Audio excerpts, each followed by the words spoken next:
Welcome to the shadows where haunted corridors remember every scream. Behind every locked door secrets fester and the past refuses to die.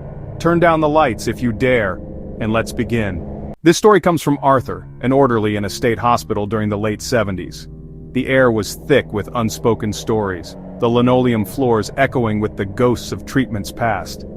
The hospital, a monolith of despair, stood as a testament to a time when mental health was a dark and misunderstood corner of medicine. Arthur, being a relatively new and conscientious orderly, was assigned there often. Perhaps it was his calm demeanor, or maybe just bad luck. But he found himself drawn to the unsettling atmosphere of Ward C. And it was in Ward C that he met Elias, a patient who would forever change his perception of the hospital, and perhaps reality itself. Elias was a quiet patient, usually withdrawn and docile, but he was plagued by terrifying nightly episodes. He would thrash in his bed, screaming and crying, his eyes wide with a fear that seemed to transcend his own personal demons.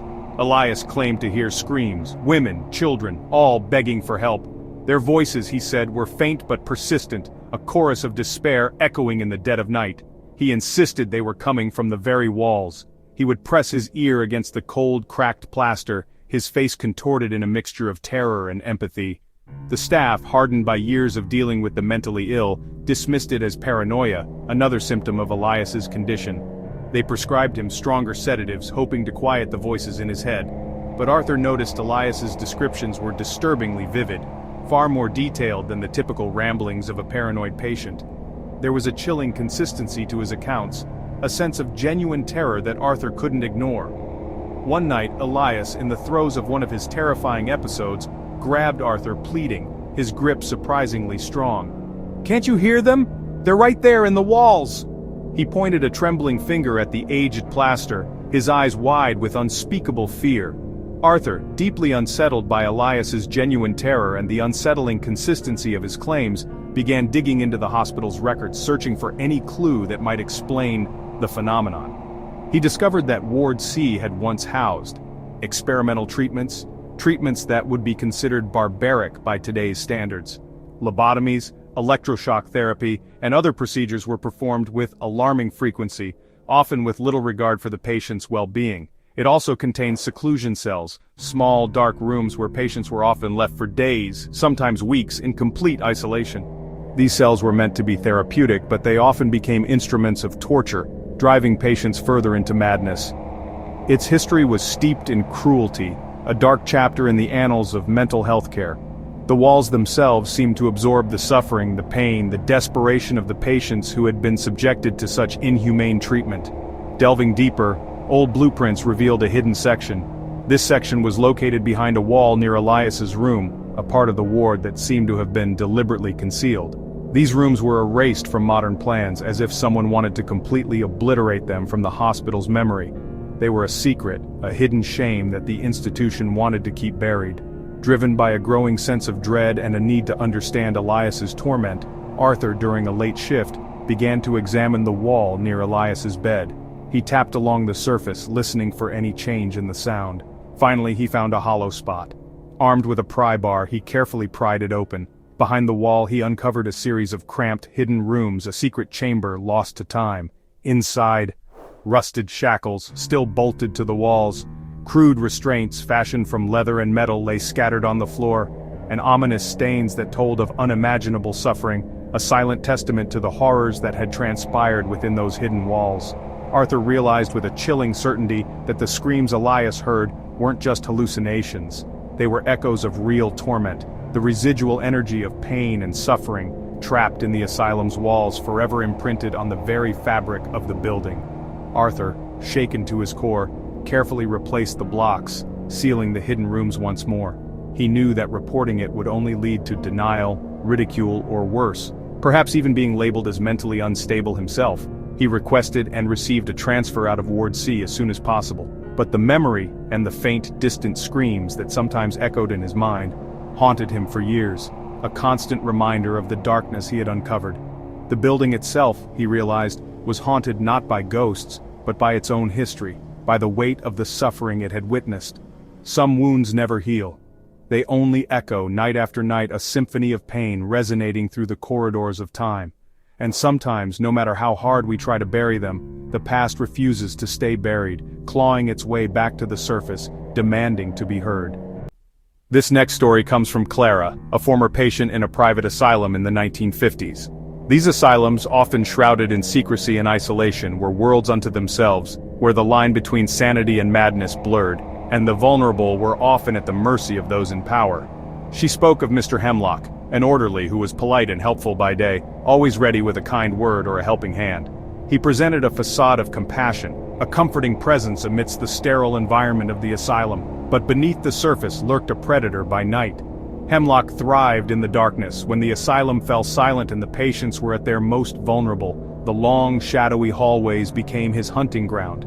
He reveled in tormenting vulnerable patients, those who were already struggling with their own inner demons. His methods were insidious, relying on whispered threats and psychological games, carefully designed to break their spirits. He exploited their fears, preying on their insecurities and vulnerabilities with calculated cruelty. Hemlock operated with impunity, knowing no one would believe the delusions of the mentally ill.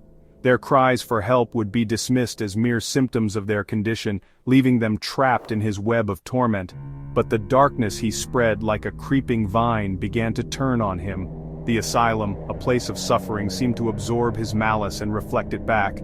Hemlock started hearing footsteps behind him in the dead of night, echoing through the empty corridors when he knew he was alone. He began finding doors ajar, rooms slightly open, a subtle but unsettling violation of the asylum's rigid order. He started feeling cold spots in empty rooms, a sudden drop in temperature that sent shivers down his spine, even on the warmest nights. Whispers echoed back at him from the shadows, faint and indistinct at first, but growing clearer with each passing night.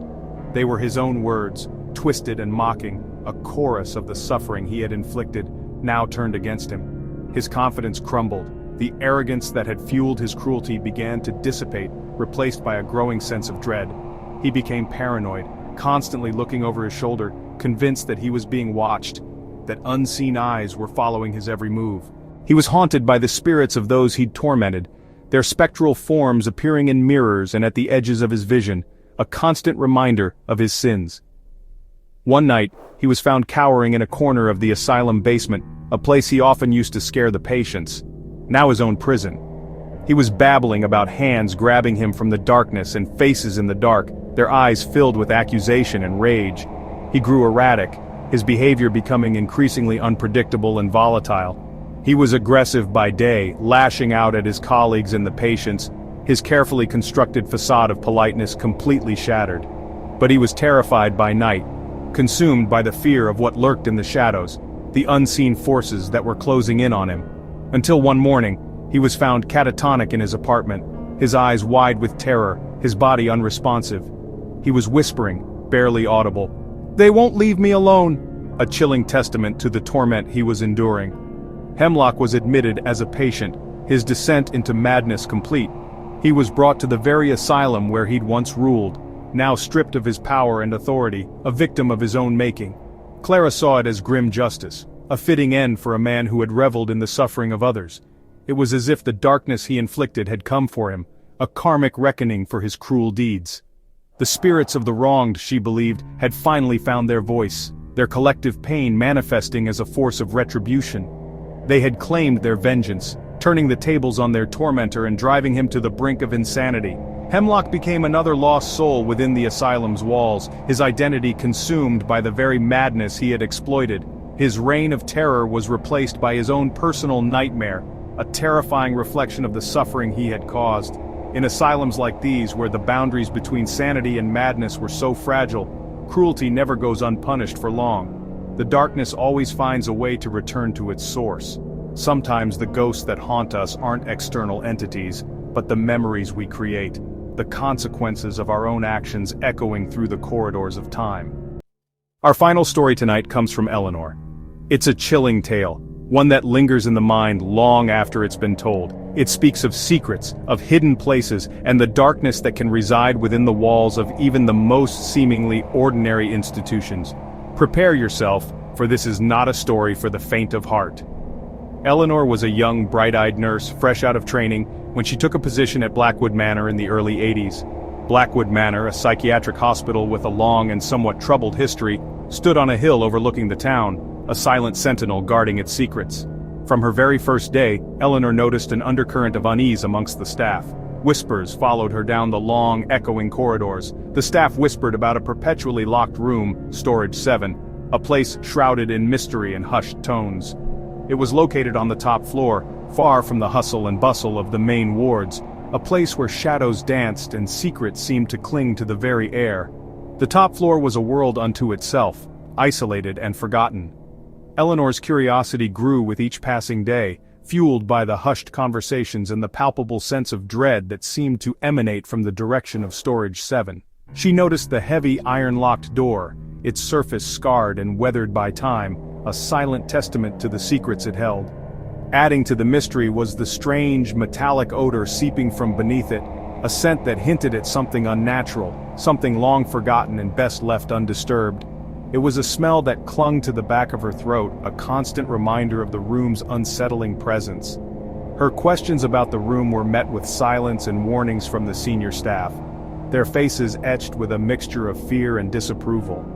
They told her it was best left alone, that some doors are better left unopened. But Eleanor was not easily deterred.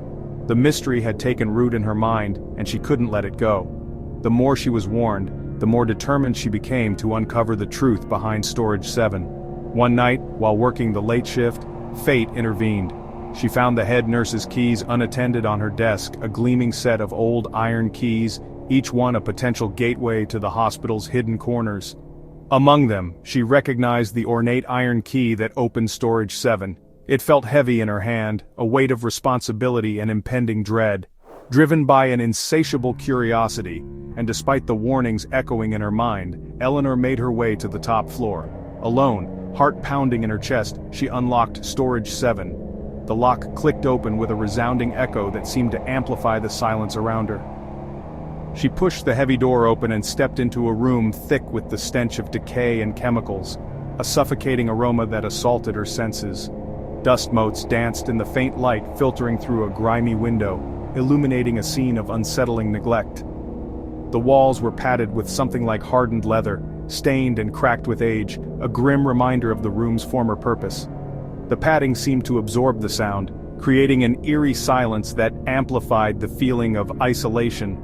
A single bolted chair sat in the center of the room, its leather straps hanging loose, a chilling testament to the treatments that had once been administered within those walls.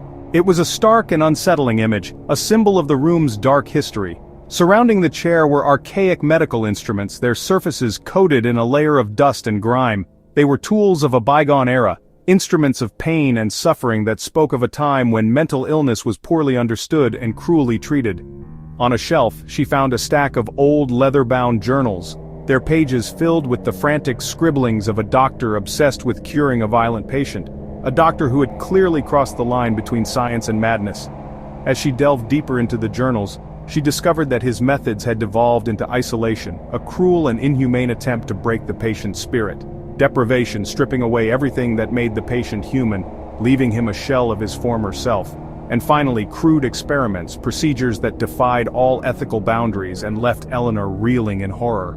The final entries hinted at a final solution, a desperate and terrifying attempt to silence the patient forever. The doctor's handwriting became increasingly erratic, his words filled with a chilling sense of urgency.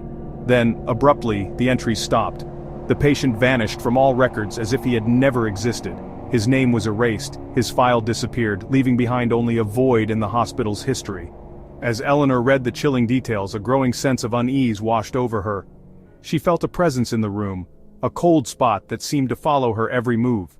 She heard a faint whisper, a barely audible murmur that sent shivers down her spine. She felt a cold presence, as if she were no longer alone in the room. The air grew heavy, and the shadows seemed to deepen, pressing in on her from all sides. Suddenly, with a deafening crash, the door slammed shut, plunging her into complete darkness, trapping her in darkness, a prisoner of the very secrets she had sought to uncover. Panic set in, a wave of terror threatening to overwhelm her. She stumbled blindly through the darkness, frantically searching for a way out, until she found a latch, a small metal lever hidden near the doorframe. With trembling hands, she pulled the latch and escaped, stumbling out of the room, shaken to her core by what she had discovered. Reporting her discovery to the hospital administrator led only to denial and thinly veiled threats. They dismissed her concerns, warning her to forget what she had seen and to never speak of it again. Shortly thereafter, she was quietly dismissed. Her career at Blackwood Manor abruptly ended. Eleanor never returned to Blackwood Manor, forever haunted by the secrets she had uncovered. But she knew the truth. Some rooms are locked for a reason, and some secrets are best left buried. The real horror of Blackwood Manor wasn't a ghost or a malevolent spirit, but the chilling memory of what people are capable of behind closed doors, the darkness that can fester within the human heart. Blackwood's secrets remained sealed, locked away behind its imposing walls, festering in the dark, a breeding ground for untold horrors. Some wounds, she realized with a chilling certainty, are not just scars on the skin, but places, locations imbued with pain and suffering. And some doors, no matter how tempting, should never be opened, for the darkness they conceal may consume you whole. Our journey through these haunted asylums ends here, but the echoes remain. These stories remind us that darkness can linger in the very walls we build. If you want more tales from the shadows, like and subscribe.